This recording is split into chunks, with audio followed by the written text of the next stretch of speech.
All right, I'm currently on the line with Brandon. He's another musician that reached out about the interview sessions. So I'm going to go ahead and give him the chance to introduce himself. Hey, thanks a lot. My name is Brandon. Been in the music industry for, over 20 years and really do my efforts and what I can to just try to contribute here. And I try to focus mostly on like music business and the entertainment business, share my knowledge that way.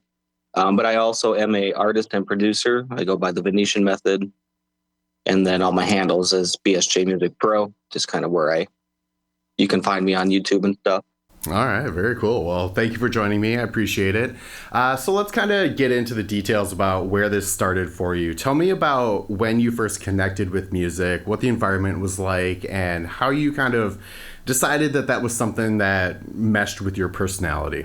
Yeah, so the first memorable connection that I really have to music, one of the most ones, I guess, earliest ones was about 13, 14 years old, doing chores around the house and listening to, I think it was Papa Roach's Infest CD. I had that album and would go around using the broom to play air guitar and whatnot. And I just remember really just like connecting with it at that time. And then later on, I was probably like 16, picked up an acoustic guitar, started playing that way. And no, I was actually earlier. I was like 14 when I started playing acoustic guitar. And then about 16, I started learning like heavy metal, got into like Chevelle and Tool, and just spent a lot of time in my mid-teens to late teens learning like a lot of heavy metal guitar. Okay, so tell me about when you kind of selected the instrument that you ended up like choosing to be your primary instrument. Was there something about just like the sound and tone of a guitar that you wanted to pick up and emulate, or is that kind of just what was naturally around you? That's kind of funny. That was a more of like somebody told me I couldn't do something and I wanted to prove that I could. And so we were all at like a camp. So around the same age, I think I was like 14 years old up at church camp, and some friends were showing off playing guitar, and, it was pretty cool. I wanted to try. And, it's like, oh no, you got to learn how to play. You got to get calluses on your fingers and you got to learn how to shred. And it's kind of like, okay, cool. And like 6 months later, got a guitar and just really focused on it. Was just like an escape. It was like something that I could escape to, spend a lot of time, learn that, the more time I put into it, I got better at it. And then, 6 months later, it was like, hey, let's go hang out, start jamming without some friends, make a band, and just kind of went on from there. So yeah, guitar was really the first thing that I kind of stuck to. Okay, and so you mentioned that you kind of learned a bunch of the music from the bands that you were influenced by. You picked up their songs and kind of played along with them. Did you do like private lessons or anything like that? No, not really. I tried to do private lessons for a little bit when I was pretty young. Had a few students, two or three, but didn't really excel or find it as interesting. Okay. To clarify, I meant, did you take private lessons? You phrased that in a way as though maybe you were teaching private lessons. Right. Yeah. No, I did not take lessons. Okay. No, I was all self-taught. Okay, cool. So tell me about the process stemming from there to start writing your own material and creating your own music. So yeah, kind of this same segue into it, spent a lot of time learning Tool, Metallica, Pantera, Meshuggah, all that early stuff. Came across a Zoom pedal that had a drum machine in it, had a guitar amp. I think there was a HP computer that had Windows 95 and a pencil mic. So I just used to hook those up with the basic sound recorder in the Windows 95. And I made two or three like burned CDs that had like 15 tracks each. And it was just riffs and drum beats. Okay, so very organic, started in your bedroom kind of thing, recording demos. Yeah, I think by the time I was 18 or 19, I had like four of those CDs and I was in two or three bands with people. Okay. Yeah. That was going to be my next question. Were you also participating in other people's bands and doing music for them as well? Because you mentioned that you did a bunch of stuff tangentially to, playing music, like being in the music industry. But I was curious if that happened in tandem with you also being in bands and stuff. It did, because I kind of grew up out in Arlington, Minnesota, out in, it's not a very highly dense populated area, out in the rural area. Tough word for me to say. And so it was just like 4 or 5 guys jamming after school, hanging out when he could. I had a few friends in the cities I'd go up there and jam with, but that was like every 3 to 6 months, not very often at all. And so organically, it just kind of came together with just like the friends that I had in high school. Okay, so tell me about how that became, the project that you're working on now, the Venetian Method. Tell me about the evolution of you making music to start that project. So, in a nutshell, that would be kind of going from bands in high school to moving to Mankato when I was about 20, being more bands there, just kind of getting stage legs, getting open mic experience. When I was about 25, I joined a band, and I was in that band for about 5 years, where we did a lot of covers. So I got a lot of experience writing or like covering songs and how song structures work. Got a lot of experience performing.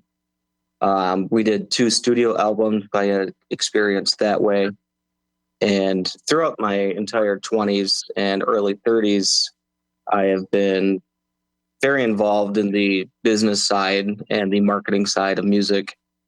Also, the customer service facing side with working for Live Nation, CID Entertainment, hosting shows, stuff like that. And so I just have a very well-rounded experience and a collective experience of working in the industry. And so after performing for a number of years, I decided to take a step back. I've always been writing and producing music. And I guess in short, after having enough experience and knowing what I don't want to be writing, I decided to take a shot at putting my own music out there. Okay, and that's kind of where you set the stones for how to begin working on the Venetian Method. Did you carry any of like your previous demos from the stuff that you had been recording into the project, or did you kind of start over from scratch? No, I spent a lot of time working on music with other people and being involved with their music, not writing my own. I did write my own on the side, but I wasn't sharing or exposing it to anybody. So that was always just kind of something I was working on in the background, is my own music. Okay, and so you brought all of that material into your own project, or did you kind of just take the Venetian Method and use that as the umbrella term for all the stuff that you had previously created? Not really. I've been making music, but I haven't put anything out officially. I put out an album under Drug Dollars. I put out an album under Brandon Scott in the Creative Measures. I had a number of monikers that I was releasing music through for a couple of years, but it wasn't anything that had my voice on it, anything that I really promoted.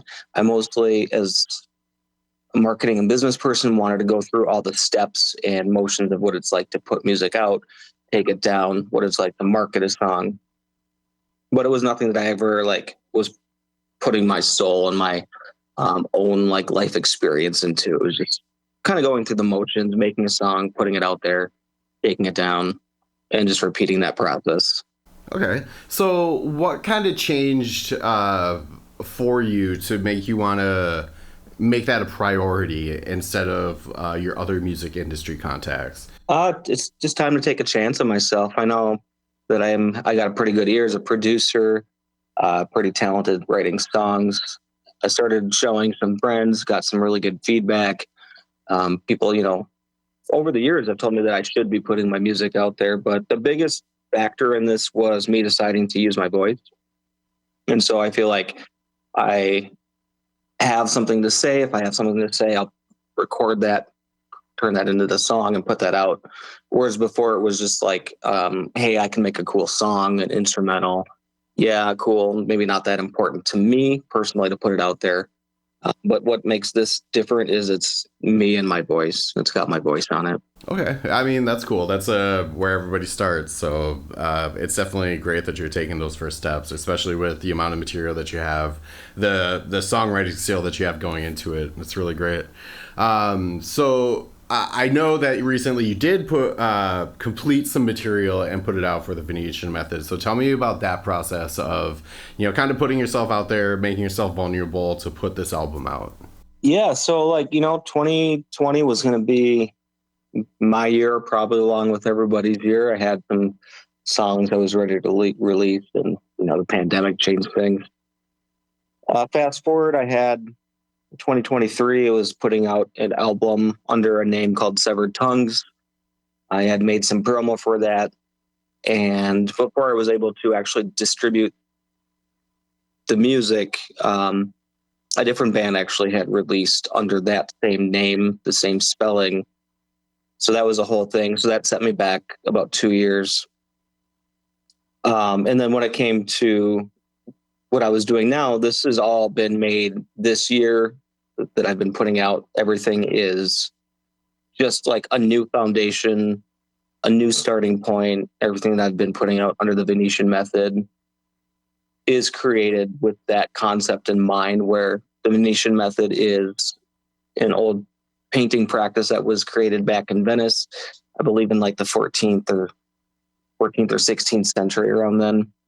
And it's like a grayscale where you use like just a plain backdrop, and maybe you start building out with like gray shadows and black and whites from there, and you keep building, and eventually you get to the colors and you get to more shadowing. And then eventually you take a step back and you see that you have a whole picture that's been created. And it's a pretty unique style when you look into it. It's kind of hard to put into words, but it's pretty cool. But it's also the way that I write my music and the way that I'm, making the career. I have the foundation, the structure. I know where I'm going next with everything. And so I'm just kind of taking one foot at a time, and this is the start. Okay. So since you mentioned that, that would have been the next question anyway. Where do you see this going? What's your kind of ambition for this project? So this is pretty, I'm obviously putting my all into it, putting my effort into it, but it is pretty leisurely and casual. So like I plan on doing, instead of singles, I plan on doing what's called doubles, or I'm calling doubles. It'll be 2 songs I'm trying to do every 3 to 6 months. And these songs will always be contrasting. So as my first one that I released, one was a heavy metal song, kind of a death metal inspired song. That song is about breaking generational trauma and some of the things in my life, my family's life, and other things that people can relate to that have had their own experience with that. And Parable is more of an acoustic, eerie, hip hop inspired, eclectic song that's got a deep meaning about what we're doing in today's society and how we can kind of break free of that. My next 2 songs I have that are ready are kind of about, it's got a similar contrast, where one is kind of like heavy and gritty and a heavy topic, and the other one's very lighthearted, poppy, and kind of free feeling. And so I plan on doing this every, 4 to 6 months, 3 to 6 months, putting out everything myself. I do have a small team, but as far as like marketing and putting like money behind it, it's just me. Okay, cool. And I assume you'll also be supporting with like doing shows and stuff as well. Not yet. I do want to do shows, but that's going to be a while. I'd like to have at least 40 minutes of solid music. I'd like to have merchandise that's already packaged and ready to be set up at a merch stand. And I'd like to have like a video team, a social team. Like I'd need to have some more ducks in a row before performing. Okay, sure. All right. Well, where can people follow those double drops and then everything that you have coming up? Yeah, awesome. The first one's going to be on all streaming platforms: Spotify, Apple, Tidal, YouTube. That's going to be at The Venetian Method. And everything else for my personal, if you want to catch me, I do streaming live. I'm trying to do at least once a night for 20 minutes. I've been doing that. Today's day number 8 that I've hit. And that I just talk about music business. I just have a casual chat. I have a wheel of randomness that we spin, and then we talk about whatever's on the wheel. And that's going to be at BSJ Music Pro at all socials. All right, perfect. So I always like to give the person I'm interviewing the opportunity to put out their last word. So what's a message that you have that you want other people to hear? You are capable and you can do it with the right attitude. Attitude is everything.